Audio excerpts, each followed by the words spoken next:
जो हकीकत को जानते हैं वो खुदा को पहचानते हैं। हकीकत खुदा है, हकीकत मसीह है, हकीकत पर चलना सही जिंदगी है। हकीकत हकीकत हकीकत हकीकत। हकीकत क्या है? अज़ीज़ नाज़रीन, एक बार फिर से आपका खादिम ऐनुल हबीब आपकी खिदमत में आपका अपना प्रोग्राम हकीकत लेकर हाजिर हुआ है। अज़ीज़ों, पिछले एपिसोड में हमने देखा किस तरह से किताब मुक़द्दस यानी होली बाइबल जो है कितनी ज़बरदस्त किताब है। किताबों की किताब इसका लक़ब है, किताबों की किताब। जी हाँ, तो किताब मुक़द्दस के बारे में हमने बहुत कुछ सीखा और अब हम जानने जा रहे हैं कि वो कौन सी ऐसी चीज़ थी जिसकी वजह से खुदा को इस सरज़मीं पर किताब मुक़द्दस उतारनी पड़ी, लिखवानी पड़ी लोगों के ज़रिए। तो उसके लिए हमें पीछे जाना होगा, थोड़ा पीछे जाना होगा। लेकिन उससे पहले मैं आपकी मुलाकात हमारे दो अज़ीज़ मेहमानों के साथ करवाना चाहता हूँ जो यहाँ पर इस सिलसिले में हमारी मदद करने के लिए यहाँ पर हाज़िर हैं। तो सबसे पहले मिलते हैं जनाब मंसूर बेग चुग़ताई साहब से। अस्सलाम वालेकुम। शालोम अलैकुम। और जनाब जॉय जूलिस राज साहब। वालेकुम सलाम। जनाब, शुक्रिया, आप लोगों का बहुत बहुत शुक्रिया जो आप लोग एक बार फिर से यहाँ पर तशरीफ़ फरमा है। लेकिन आज का मज़मून जो है वो एक बड़ा ख़ास मज़मून होगा क्योंकि इसका ताल्लुक़ किताब मुक़द्दस से ही होता है हमेशा की तरह। लेकिन किताब मुक़द्दस से क्यों है?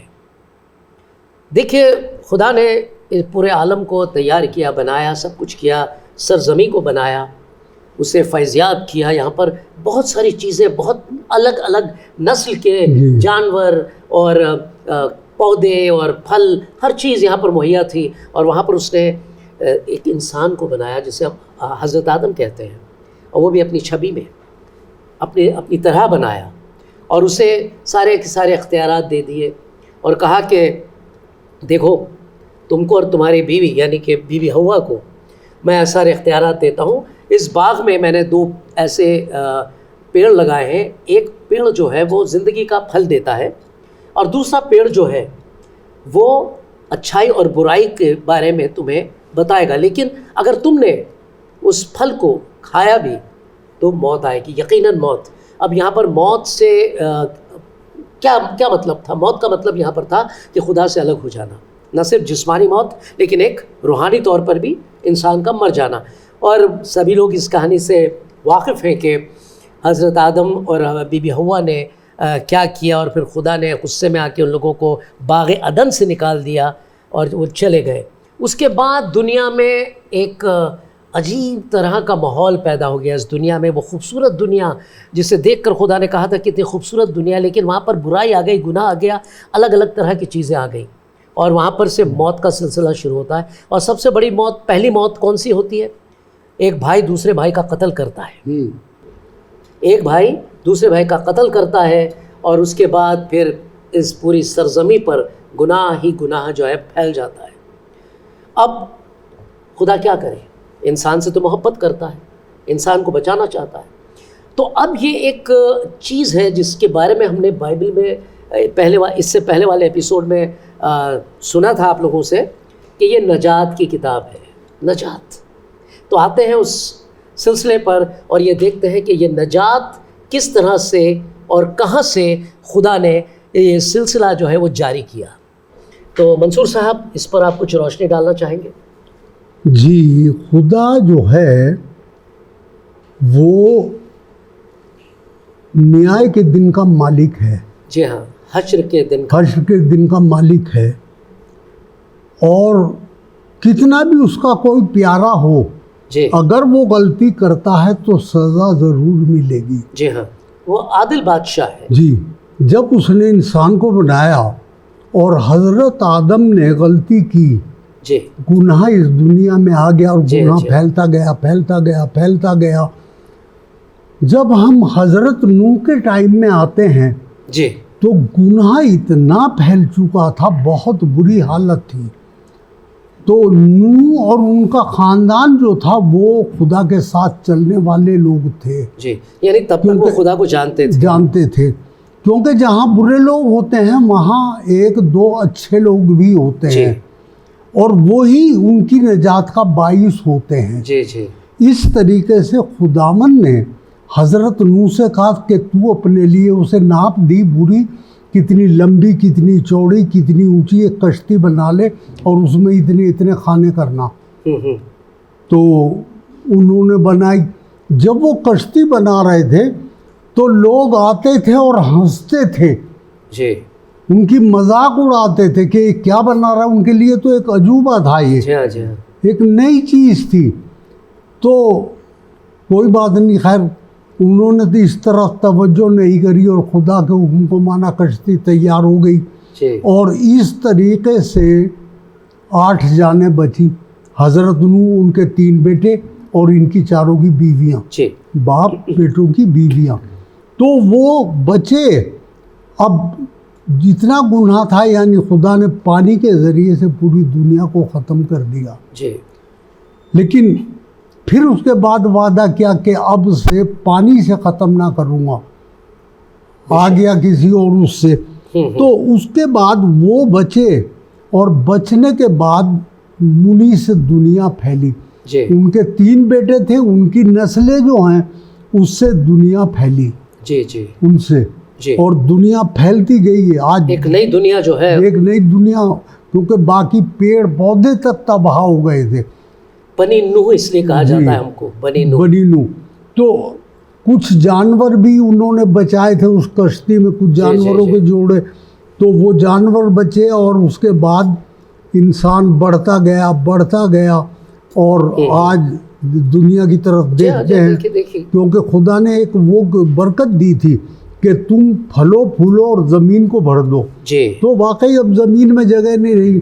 अब तो अभी वो भी बंक बेड जी, चल गए हैं, एक के ऊपर दूसरा, आप सोइए। ऐसे घर भी ऊंचे ऊंची चले। इमारतें खड़ी हाँ, करती गई हैं। मैं 13वीं मंजिल में रहता हूँ, जी तो देख लीजिए क्या हालत है। बेशक तो इस तरीके से खुदा की बरकत जो है उससे दुनिया मामूल जी हो हाँ। तो गई। यानी आपने जो अभी भी बातें कही हैं, जी तो हम ये उसमें देखते हैं कि जो नजात का सिलसिला था जी और नजात का सिलसिला है, उससे कहीं ना कहीं ताल्लुक़, यानी कि हम कहेंगे एक सीधा ताल्लुक़ जो है वो नबियों से है। नबियों से। इसीलिए खुदा ने ऐसे नबी को बर्पा किया जिनके बारे में और भी दूसरी कौमें हैं जो जानती हैं, उनकी मिसाल दी जाती है जब भी वो खुतबा देते हैं या जब भी वो कोई मजहबी बात करते हैं। दूसरी जो कौमें हैं वो हज़रत नूह का जिक्र ज़रूर करते हैं और उस सैलाब को याद करते हैं जो उनके ज़माने में आया था। हज़रत नूह एक बहुत बड़े नबी हैं। जी और देखें, उनके वक्त में कोई उन पर ईमान नहीं लाया, कोई नहीं लाया, फिर भी नबी हैं, फिर भी वो फेल नहीं हो गए, जी जी फेल नहीं हुए। और लिखा है he was the preacher of righteousness, मतलब खुदावंद की रास्तबाजी के को बयान करते। कि हम मुबल्लिग नहीं थे वो। सुनते, मुबल्लिग थे, लेकिन कितने जगह प्रीच किया, कितने सरमन दिए उन्होंने, कितनी तबलीग करी, ऐसा नहीं है। उनकी ज़िंदगी जो उन्होंने काम किया है, एक बड़ा जहाज बनाया, सब कुछ किया, जी, जी। वही बड़े ज़बरदस्त तरीके से बात करती है। हालांकि कोई ईमान नहीं लाया, लेकिन उनके बाद से सारी दुनिया, सारी कौमें उनकी ज़िंदगी देख करके अब वो नबी बात कर रहे हैं। सबक लेती इबरत है। हासिल होती है। हाँ, सबक अब वो नबी लेते बात हैं। कर रहे हैं। सबक लेते हैं, उनका इबरत हासिल करते हैं जी। लोग। उनका उस वक्त में जी, काम जी। खत्म नहीं हो गया, जी हाँ। जी वो करके अपने वक्त में चलेगा। और वो सब लिख दी गई बातें, और अब हम उनकी ज़िंदगी को देख कर, उस हालात को देख कर खुदा को, उसके काम को समझ रहे हैं बेशक कि खुदा गुनाह से कितनी नफरत करता है। मेन पैगाम किया है, जी खुदा गुनाह को बर्दाश्त नहीं कर सकता, ख़त्म करना है।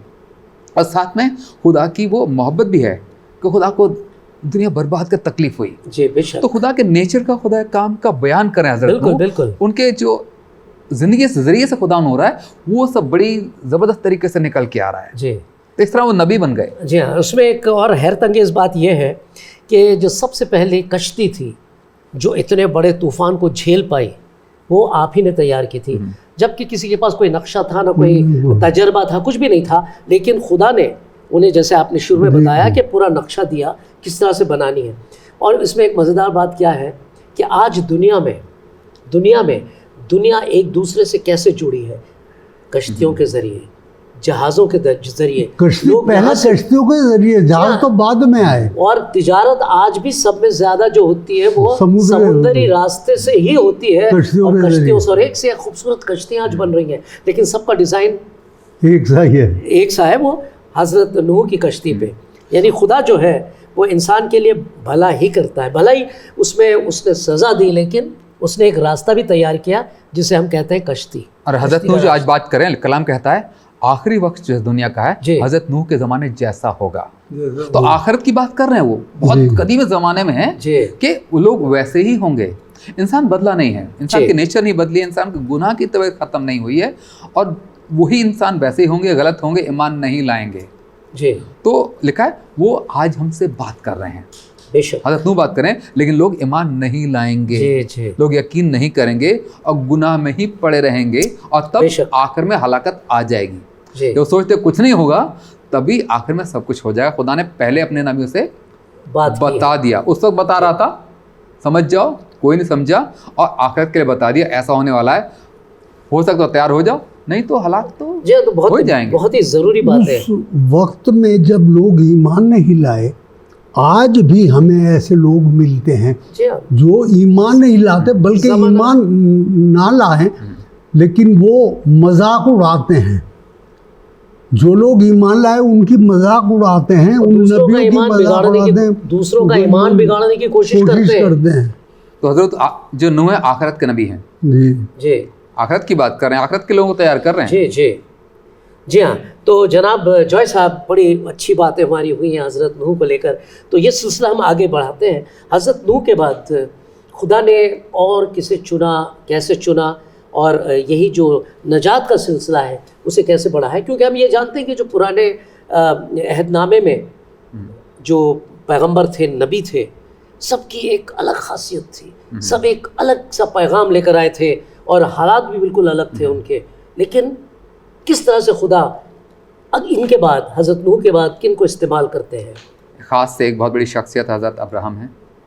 ओहो, इनको खुदा ने चुना, कमाल की हस्ती, दुनिया के सबसे अजीज़ शख्स हैं। अभी अब पहले वक्त से उनकी इज़्ज़त है दुनिया में, और एक ख़ास खुदा ने उनको चुना है। और बाइबल में एक प्रिंसिपल, एक डॉक्ट्रिन है, जो नबी बनते हैं वो इंसान की काबिलियत से, इंसान की मर्ज़ी से, इंसान की लियाकत से, इंसान की सोच से, या लोगों की तरफ से नहीं है, लोगों ने उन्हें बना दिया, लोगों ने कबूल कर लिया, नहीं है। खुदा चुनता है। कहीं से, वो कहाँ थे, किस मुल्क में थे, कहाँ बुत परस्तों में थे, वहाँ से निकाल के ले आया और कह दिया तू मेरे पीछे चल। और वो शख्स कैसा होगा, क्या करे, खुदा जानता है। और उस शख्सियत को लेकर के लंबा, ऐसी उम्र में जबकि लोग कहते हैं कि भैया इनका कब्र में पैर लटका हुआ है, उस वक्त खुदा उनसे बात करता है। जी, और उन्होंने सीधे खुदा की बात मान ली। इससे पहले कोई सिलसिला नहीं, बहुत कुछ नहीं है, बस खुदा ने कहा मेरे पीछे चल, और चल लिए। और फिर वहाँ से सिलसिला शुरू करा। खुदा अपना बड़ा अहद कर रहा है, और नबी वो है जिनके साथ खुदा का अहद, और वो खुदा का जो अहद है तब से अब तक कायम है। और उनकी नस्ल में सारी बरकत है, उनकी नस्ल में सारे नबी हैं, जितने भी नबी हैं उनकी नस्ल में आगे मिल गए। पूरा यहाँ पर कुछ कहना चाहता हूँ, जोड़ना चाहता हूँ। अभी आपने जो बात की कि वो जो चीज़ थी उनकी, वो आज तक कायम है। आपको पता है अरब ममालिक में एक जगह है UAE, जिसे कहते हैं यूनाइटेड अरब एमिरात। जी हाँ, अमीरात। तो वहाँ पर एक मुल्क है अबू धाबी, वहाँ पर इब्राहिमिक एकॉर्ड का एक बहुत ज़बरदस्त मॉन्यूमेंट बना हुआ है, ज़बरदस्त इमारतें बनी हुई, 3 इमारतें। जी हाँ, वो किन के नाम से? हज़रत इब्राहिम के। और उस नाम से आज वहाँ पर इत्तेहाद है, एक इत्तेहाद पैदा हो गया वहाँ पर। ये अलग अलग कौमें जो आपस में लड़ रही थी, एक इत्तेहाद पैदा हो रहा है उनके नाम से। जी, उनके नाम से। जी, आगे बढ़े। और जो खुदा ने उनको चुना ना, एक नया नाम भी दिया। जी, एक नया नाम दिया। तो अब से तेरा नाम अब्राहम होगा, मतलब बहुतों का अब्बा, बहुत कौमों का अब्बा होगा। और वो अब ये अहद शुरू हो रहा है। नबी हुआ जिनके खुदा का अहद है, और खुदा के अहद को जीना शुरू कर दिया। हालांकि उस वक्त कुछ नज़र नहीं आ रहा, सालों साल बीत गए, चीज़ नज़र नहीं आ रही, लेकिन बहुत दूर का खुदा प्लान कर रहा है, और उनके ज़रिए से करता जा रहा है। वो ईमान लेके चलते जा रहे हैं।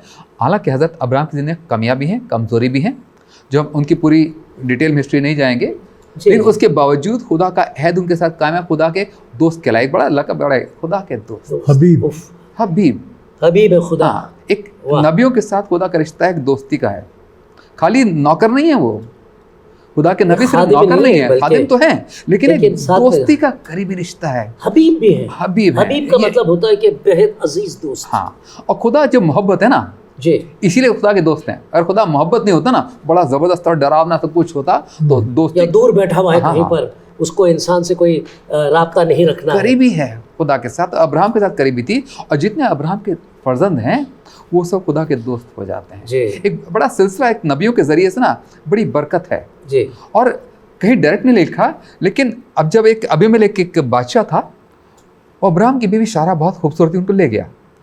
एक गैर कौम से खुदा कहता है जी। हाथ नहीं लगाना, खबरदार।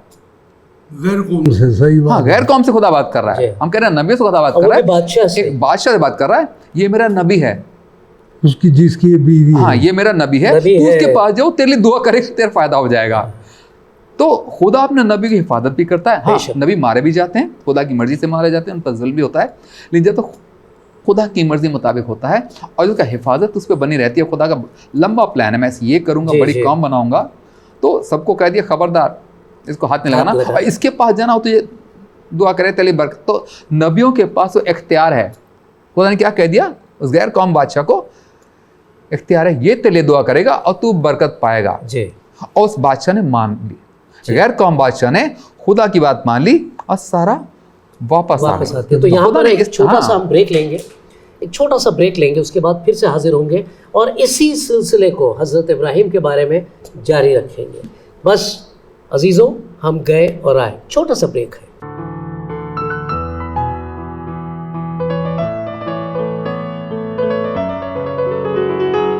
Education has the power to break the cycle of poverty. Sponsor a child, donate for a cause, invest in their future.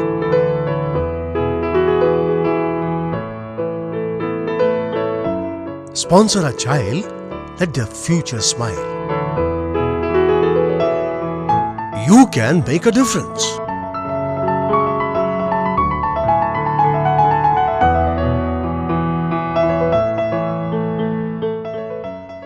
अजीज़ नाजरीन, जैसा कि हमने कहा था, हम गए और वापस आए एक छोटे से ब्रेक के बाद। तो हमारा सिलसिला बातों का यहाँ ख़त्म नहीं हुआ था। हम बात कर रहे थे हज़रत इब्राहिम के बारे में, और मुझे जॉय साहब से एक बार फिर से गुजारिश करनी है कि वो जो जहाँ पर उन्होंने हज़रत इब्राहिम के बारे में बोलना रोका था, वहाँ से वो एक बार फिर से उस सिलसिले को जारी करें। हज़रत अब्राहम की ख़ास अहमियत है, वहाँ से अहद शुरू होता है। खुदा ने उनके साथ अहद किया। जी। कुछ चीज़ें हैं उसमें, तो ये बड़ी कौम बनाऊंगा, तुझे बरकत दूंगा, ये सारा मुल्क जिसे तू देखता हो तब तेरा होगा, और तुझे दुनिया के लिए बरकत बनाऊंगा। हमने देखा था उन्हें और एक, जो तुझे जो ये- तुझे लानत करेगा मैं उसको लानत एक करूंगा। नबी के साथ खुदा का खास रिश्ता, जो जी, जी। और दुनिया के साथ रिश्ता है, नबी के जरिए दुनिया का रिश्ता है। तो पहली बार उसी गैर कौम बादशाह को कह दिया, हद अब्राहम तुझे बरकत देगा, तू बरकत, तू इधर दुआ देगा, तू बरकत पालेगा। बेशक तो पहले से इंतजाम कर लिया, हज़रत अब्राहम के ज़रिए से दुनिया को बरकत मिलनी है। और ये जो सिलसिला है ना, वो शुरू से है। आज भी जो अब्राहम की कौम है, उसके ज़रिए से जो है दुनिया को बरकत मिल रही है। अगर उसमें से जो यहूदी निकले हैं, जो सबसे साइंस से टेक्नोलॉजी सबसे आगे हैं, जिससे दुनिया तरक्की कर रही जी है, हाँ। जिस्मानी तौर पे हर तरह से, वो वो उसी आगे हैं। कौम से है। जितना दबा लिया, सब कुछ कर लिया, उनको बिल्कुल थोड़ा से लोग हैं, लेकिन इतनी बड़ी बरकत है उसके ज़रिए से जी। कि दुनिया मानती है। बेशक। तो ये अब्राहम की बरकत है, जो मतलब एक सबूत है। ये जी। अंधविश्वास नहीं है, बस कह दिया मान लो, लेकिन खुदा जो कहता है करता है। खुद अब्राहम एक शख्स को चुन के कह दिया तो ये बरकत वाला बनाऊंगा, और वो खुद बरकत वाले हैं। कितना मारा पीटे स्लेवरी में चले गए, लेकिन जहाँ पे हम फल फूल गए, बढ़ गए, बिल्कुल, और लोग यही इतना बढ़ क्यों रहे हैं? अब देखिए, आज दुनिया की आबादी बढ़कर हो गई है 8 अरब। 8 अरब। और यहूदियों की आबादी कितनी है? मुश्किल 2 करोड़ भी नहीं है उनकी पूरी दुनिया में। 2 करोड़ भी नहीं है, लेकिन इतने कम लोग अहमियत बहुत इतने बड़ी है। लोगों के लिए बरकत का बायस साबित हो रहे हैं। जी। और सिर्फ वो नहीं, जो उसके आज जो हज़रत अब्राहम के ज़रिए जो अहदनामा पूरा होता है, वो यीशु मसीह के ज़रिए से होता है, जो जी। दुनिया के लिए बड़ी बरकत, एक जिस्मानी बरकत है वो चल रही है, और एक बड़ी रूहानी बरकत है, जो असली इंसान की ज़रूरत है। जिस्मानी ज़रूरत है, लेकिन फिर रूहानी ज़रूरत है कि इंसान नजात पाए। जी हाँ। तो वो हजरत अब्राहम के जरिए से खुदा ने हमको दी है और सबको दी है और वो बरकत बन रहा है। तो खुदा जो है सारी दुनिया का खुदा है। हाँ, अब्राहम के जरिए से, यहूदियों के जरिए से नबी मिले हैं, लेकिन खुदा का मकसद जो है वो नबियों के जरिए से पूरी दुनिया, उसका टारगेट सारी दुनिया है। एक कौम को जो लिखा है जितने नबी हैं वो इज़राइल कौम से हैं जी। जो खुदा ने अब्राहम को दे दी, तो वहीं से मंदियों का सिलसिला है। लेकिन उन नबियों के जरिए खुदा पूरी दुनिया से मुखातिब है, पूरी दुनिया के नजात चाह रहा है, पूरी दुनिया से बात कर रहा है। जो कलाम में बाइबल है, जो नबियों से मिला है, पूरी दुनिया के लिए है। तो हम पूरी दुनिया को ज़रूरत है उस कौम को देख के, उस नबियों को देख के, उस कलाम को देखें और फिर खुदा क्या कह रहा है उस पर ईमान ले आएँ। जी देखिए, आप इतनी कुछ बातें आपने हज़रत इब्राहिम के बारे में बताई, तो मुझे याद आ रहा है वो सिलसिला सदोम और अमोरा का। वहाँ पर खुदा के फरिश्ते जा रहे थे तबाह करने, नेस्तो नाबूद करने उन शहरों को जहाँ पर आप लोग जानते हैं क्या क्या हो रहा था। तो खैर, हज़रत इब्राहिम ने दुआ की थी, अगर 100 लोग सही निकले, 50 लोग, 20 लोग, 10 लोग, 5 पे आके वो रुक गए। अगर उससे भी ज़्यादा वो कहते तो शायद सारे लोग जो है वो बच जाते। लेकिन आपने जो बात की थी दुआ करेंगे तो यानी हज़रत इब्राहिम की दुआओं में वो तासीर थी, वो असर था, जिसके सबब एक मतलब लूत और उनकी जो बेटियां थी वो बच गई थी। तो जो अहद है ना हज़रत अब्राहम के साथ अहद है, लिखा है जितने लोग हज़रत अब्राहम जैसे ईमान लाते हैं, अब्राहम के वारिस हैं। तो विरासत होती है जो हमने कमाया नहीं है। तो सारे जो धर्म बताते हैं ना, ऐसा करो, ऐसे संस्कार करो, ये शरीयत मानो, तब तुमको खुदा ये दे देगा। अब ये जो विरासत है ये फ्री में है। मेरे बाप दादा से जो मुझे फ्री में मिला, मेरी मेहनत से नहीं मिला, मेरी काबिलियत से नहीं मिला है।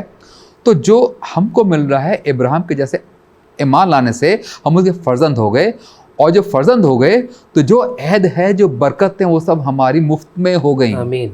यहाँ मैं एक चीज़ जोड़ना चाहूँगा, जैसे अभी आपने कहा कि ये करो वो करो। हाँ।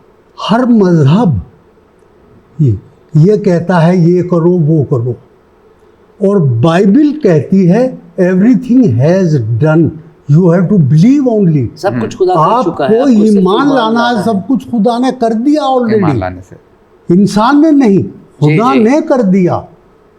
और एक लोगों को बड़ी गलत फहमी है कि हज़रत इब्राहिम किसी मज़हब से जुड़े हुए थे। वो मज़हब वगैरह उस ज़माने में कहाँ था, सिर्फ ईमान था, और ईमान ही रहना चाहिए। मज़हब तो इंसान के बनाए हुए हैं, खुदा ने रिवाज बना लिए लोगों ने। खुदा ने एक मज़हब बनाया, इंसानियत जी। हमने अलग अलग मज़हब बना लिए, हमारे अपने तौर तरीक़े उसमें हमने शामिल कर दिए हैं। लोगों पे क्या कहते हैं, बोझ डाल दिया है, थोप दिए, थोप दिया जिसे कहते हैं जी। और हज़रत अब्राहम के ज़रिए हमें रास्तबाजी की एक डेफिनेशन मिल गई। लिखा है हज़रत अब्राहम खुदा पर ईमान लाए, यकीन कर लिया, वही उसकी रास्तबाजी गिना। उसमें कोई शर्त नहीं थी। सारी शर्तें वक्त के साथ बाद में आई हैं। वो वक्त है जब शरीयत से पहले का है, उनका खुदा पे यकीन करना, बात मान लेना, वही उनकी सारी रास्तबाजी गिना गया। तो बहुत सिंपल कर दिया, खुद दोस्त बन गए। नबियों का ये एक सिलसिला था। इनके बाद हज़रत इब्राहिम के बाद ये सिलसिला कौन आगे लेके जाता है? हज़रत इब्राहिम के बाद उनके पोते आते हैं जी, हज़रत याकूब, जो हज़रत इसहाक के बेटे थे जी। तो ये 2 भाई एक साथ पैदा हुए थे, और प्रोफेसी यानी नबूवत की गई थी कि तुझसे 2 कौम पैदा होंगी। एक या हज़रत याकूब थे, एक हज़रत एसौ थे। तो वो बड़े थे, और याकूब भाई ने धोखेबाजी से अपने भाई का पहलोठेपन का वो ले लिया, उसकी बरकतें ले ली, और फिर उसके बाद ये घर से निकल के भागे। तो जब ये कहीं ठहरे हुए थे, एक पत्थर इन्होंने अपने सर के नीचे रखा, और ख्वाब में क्या देखते हैं कि एक सीढ़ी लगी हुई है और फरिश्ते उस पर से चढ़ उतर रहे हैं। ये बड़े हैरान थे, ये कैसा ख्वाब है, ये क्या चीज़ मैं देख रहा हूँ। जब उठे तो एक फरिश्ता मिला इन्हें कुछ वक्त के बाद, और उस फरिश्ते ने इन्होंने लड़ना शुरू, लंबे अरसे के बाद मुलाकात होती है, जब वो लौट के आते हैं। जी हाँ, जैसे आपने भी बताया, वो अपनी नस्ल को लेकर चलते हैं, उनका नसबनामा उनके साथ है, और वो मिलना नहीं चाहते किसी और को, मतलब अंदर लाना, नहीं चाहते, इसलिए उनसे क्योंकि नफरत भी करते हैं। इसलिए उनसे नफरत की जाती है। और शायद यही एक वजह है कि कुछ कौमें थी जो उनके साथ शामिल होना चाहती थी, लेकिन उन्होंने शामिल नहीं किया, तो उन्होंने अपना एक अलग मज़हब बना लिया जो इनके मज़हब के ऊपर जो है कायम है, मतलब मिलता जुलता है इनके मज़हब के साथ, और इनसे वो सबसे ज़्यादा नफरत भी करते हैं। जी हाँ, तो खैर इज़राइल जो है, अब देखें ना, ये वो नाम जो खुदा ने, आज दुनिया इज़राइल का नाम सुन रही है, और पहली बात ये नाम ऐसे नाम नहीं है, खुदा ने खुद, उनका नाम याकूब था, नया नाम दिया, तो खुदा का मकसद है, बेशक अजय मकसद से वो नाम दिया, फिर अहद किया है, और वो जगह दी है, सब कुछ किया है, और अहद वहाँ पे ख़त्म नहीं हो जाता, वो अभी आज चल रहा है, सिलसिला ख़त्म नहीं हो गया। वो जो 1500 साल पहले के 2500 साल पहले हो गया, ज़्यादा हो गया, तो वो बात वहाँ ख़त्म नहीं होगी, अभी यहाँ से शुरू हुई और आज तक चल रही, अभी चल रही, आखिर तक चलेगी। जी जी। तो जब इज़राइल से हम डील कर रहे हैं, वो हम खुदा से डील कर रहे हैं। खुदा का मकसद है, नबियों को खुदा ने चुना है, खुदा जो उस कौम के साथ कर रहा है, खुदा कर रहा है, तो हम खुदा से अलग करके इज़राइल कौम को नहीं देख सकते। जी हाँ। और आप एक चीज़ देखिए, जब हज़रत याकूब खुद बाप बनते हैं, यानी वो ज़मीन जो कनान देश जिसे हम कहते हैं, बार बार खुदा इस बात को किताब मुक़द्दस में कहता चला आ रहा है कि ये ज़मीन तुझे और तेरी आल औलाद के लिए दी गई है। तो ये भी एक मकसद था नबियों का कि खुदा जो है अपनी कौम को पहले तैयार कर रहा है, जिसके ज़रिए वो दूसरी कौमों तक बरकतों को लेकर जाए, जिसका जिक्र उसने हज़रत इब्राहिम के वक्त में किया था कि तेरे ज़रिए दूसरी जो ख़ानदान है और कौमें हैं वो बरकत पाएंगे। तो जो आपके लिए बरकत का बायस बन के आया है, उसी को अगर आप लानत पहुंचाएंगे तो क्या होगा, उसको आप लानत देंगे तो क्या होगा। वहाँ कहा गया था जी, लानत जो तुझे, हजरत इब्राहिम से कहा गया था, जो तुझे लानत दे मैं उसे लानत दूंगा। हाँ। तो वो लानत उन पर वापस आती है जो उनको देते हैं, जो उनको बरकत देते हैं उसको बरकत मिलती है। खुदा ने इज़राइल को सज़ा भी दी है, सबसे ज़्यादा जुल्म इज़राइल कौम पे हुआ, खुदा की इजाज़त से हुआ है जी, और वो उन्होंने गलतियाँ भी की हैं, लेकिन हमारा इख्तियार नहीं इज़राइल को सज़ा देने का। गलत हम कौन और है, वो जो है इज़राइल कौम है, पूरी दुनिया के लिए नसीहत है। खुदा जो पाक खुदा है, जो उसके तरीके से चलते हैं तो खुदा बरकत देता है, उस तरीके से गलत चलते हैं खुदा सज़ा भी देता है, लेकिन खुदा छोड़ता नहीं उसको। इज़राइल को अपना बेटा कहा, बड़ा खूबसूरत है, इज़राइल को अपना बेटा कहता है। अपने बेटे को उसे सज़ा देने का इख्तियार है, और मोहब्बत में सज़ा देता है। वो बिल्कुल, वो नफरत नहीं कर रहा है। मोहब्बत करते हैं हम अपनी औलाद के साथ, वही करते हैं। तो खुदा ने कहा है अपना उनके साथ अपने मकसद को पूरा करेगा, और उनके ज़रिए से पूरी दुनिया के साथ अपना मकसद पूरा करेगा। बेशक कर भी रहा है, वो कर भी रहा है। तो अजीज़ों, यहीं पर हम इस एपिसोड को ख़त्म कर रहे हैं। अगले एपिसोड में इसी सिलसिले को लेकर हम आगे बढ़ेंगे, आपको कुछ और बातें नबियों के बारे में बताएंगे जो बनी इसराइल में पैदा हुए थे, और सिर्फ बनी इसराइल में ही नबी पैदा हुए हैं। इस बात को लेकर हमें आगे बढ़ना है, और हमें देखना है कि खुदा इस प्रोग्राम यानी जिसका नाम हकीकत है, उसके ज़रिए हमको और कौन कौन सी ख़ास बातें बताता है किताब मुक़द्दस के हवाले से। तो चलिए, अब आपसे हम इजाज़त चाहते हैं, अगले एपिसोड में फिर मुलाकात होगी। तब तक के लिए खुदा हाफ़िज़। हम तहे दिल से हकीकत प्रोग्राम के चाहने वालों का शुक्रिया अदा करना चाहते हैं।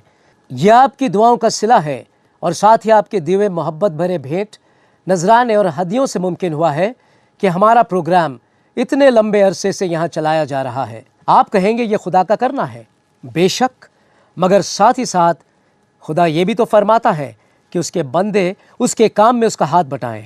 आप चाहें तो आप हमारे साथ इस मुबारक काम में शरीके कार बन सकते हैं। आप पूछेंगे कैसे? बस अपनी भेंट, नजराने और हदिये आप इस दिए हुए पते पर रवाना कर दें। अगर आप इस बारे में और जानकारी चाहते हैं तो हमें इस पते पर खत लिखें। पोस्ट बॉक्स नंबर 8028, नई दिल्ली 110033। फिर आपसे दोबारा रूबरू होंगे इसी वक्त। तब तक के लिए शुक्रिया। खुदा हाफिज। वो खुदा को पहचानते हैं, हकीकत खुदा है, हकीकत मसीह है, हकीकत पर चलना सही जिंदगी है। हकीकत खुदा है, हकीकत मसीह है, हकीकत पर चलना सही जिंदगी है। हकीकत हकीकत हकीकत हकीकत।